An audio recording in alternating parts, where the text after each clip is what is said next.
আজ সকাল থেকেই দিনটা বেশ মেঘলা। সন্ধ্যের দিকে ঝড় বৃষ্টি হলেও হতে পারে। শরীরটা আজ একেবারেই ভালো নেই, গাটাও কেমন ম্যাচ ম্যাচ করছে। কিন্তু আজ সেই ব্যবসার কাজে বেলুড়ে যেতে হবে, অগত্যা বেরোতেই হলো। অনেকক্ষণ বাস টার্মিনাসেই দাঁড়িয়ে আছি।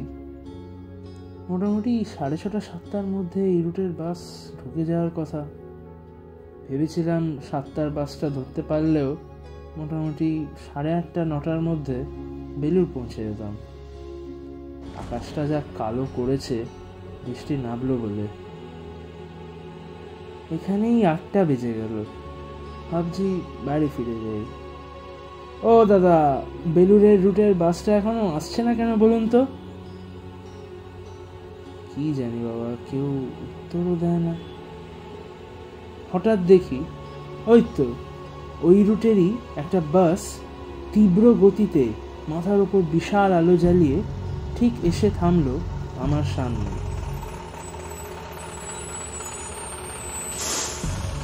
উঠে পড়ুন বেলুড়, পা চালিয়ে একটাই সিট আছে ভাই, একটাই সিট, এক্ষুনি ছেড়ে দেবে বা, তাড়াতাড়ি।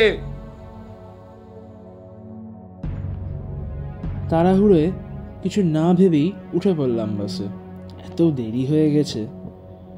বাসে উঠতেই একটা যেন ঠান্ডা স্রোত আমার পিঠ দিয়ে নেমে গেল। দেখলাম গোটা বাসটাই ভর্তি, শুধু শেষের দিকে একটা সিট খালি।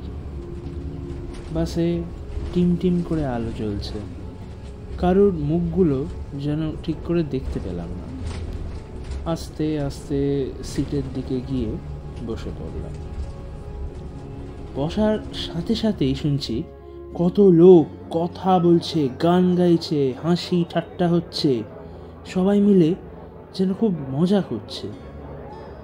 বাস চলছে। হঠাৎ বাসের গতিটা যেন খুব সাংঘাতিকভাবে বেড়ে গেল।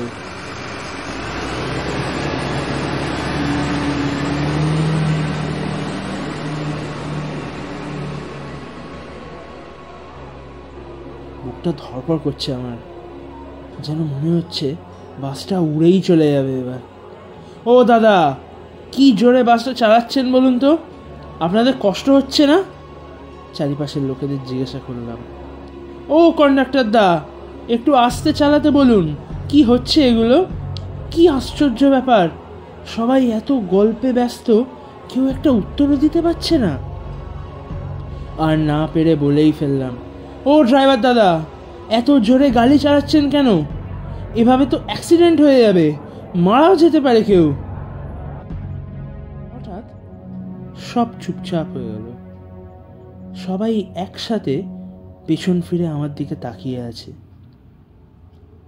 ঠিক এই সময়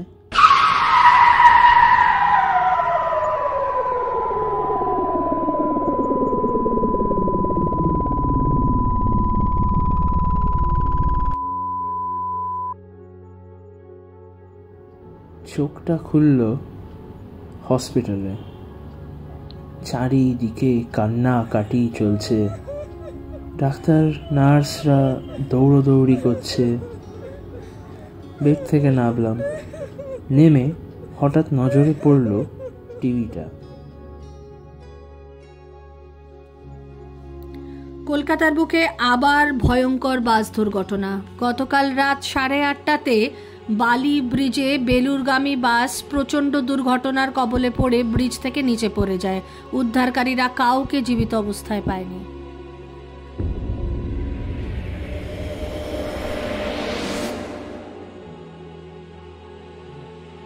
অবাক হয়ে খবরটা শুনছি।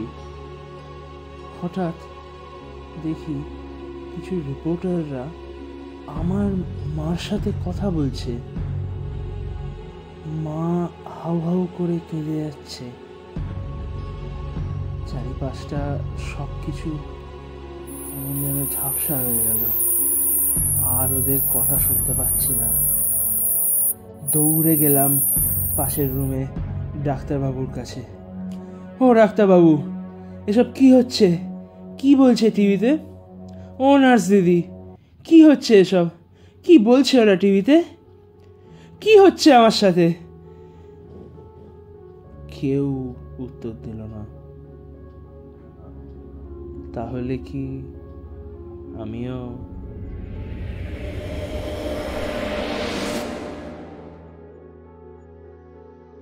গল্পটি ভালো লেগে থাকলে লাইক এবং শেয়ার করবেন। এরকম গল্প প্রত্যেক সপ্তাহ শোনার জন্য সাবস্ক্রাইবও করে রাখবেন। বেল আইকনটাও টিপে দেবেন। ধন্যবাদ।